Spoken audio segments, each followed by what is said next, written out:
దేశం కోసం ప్రాణాలర్పించిన కల్నల్ మహావీర చక్ర బి సంతోష్ బాబు చరిత్రలో చిరస్థాయిగా నిలుస్తారని Yoga Sindhur founder Yoga Narayana president K Shiva దుర్గాప్రసాదులు అన్నారు.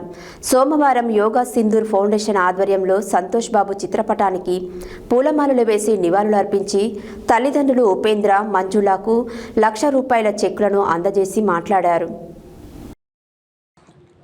దేశం కోసం ప్రాణాలర్పించిన కల్నల్ మహావీర చక్ర బి సంతోష్ బాబు చరిత్రలో చిరస్థాయిగా నిలుస్తారని Yoga Sindhur founder Yoga Narayana president K Shiva దుర్గాప్రసాదులు అన్నారు.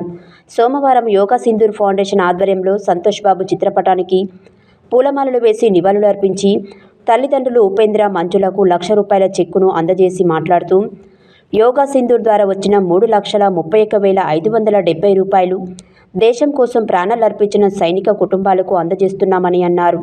మరో ₹1,00,000 మురళీ నాయక్ కుటుంబ సభ్యులకు ₹1,00,000.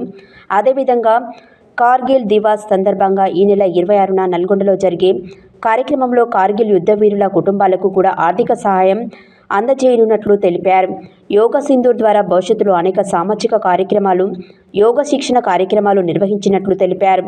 ఈ సందర్భంగా సంతోష్ బాబు తల్లిదండ్రులు ఉపేంద్ర, మంజులను కార్గిల్ యుద్ధ వీరుడు గోపయ్యాచారి సతీమణి శారదను ఘనంగా సన్మానించారు. ఈ కార్యక్రమంలో వీర జవాన్ కుటుంబ సభ్యులు, యోగా గురువులు, విద్యుత్ శాఖ అధికారులు శ్రీనివాసరావు, శ్రీనివాస్ రెడ్డి, కోటేశ్వరరావు, అనిల్ కుమార్, బెంగళరావు, ప్రవీణ్, అశోక్ కుమార్, రాము, యోగా గురువులు శ్రీనివాసరావు, పాపిరెడ్డి, సింగం ప్రవీణ్, కంది బజరంగ్ ప్రసాద్, మమత, సుదర్శన్ తదితరులు పాల్గొన్నారు.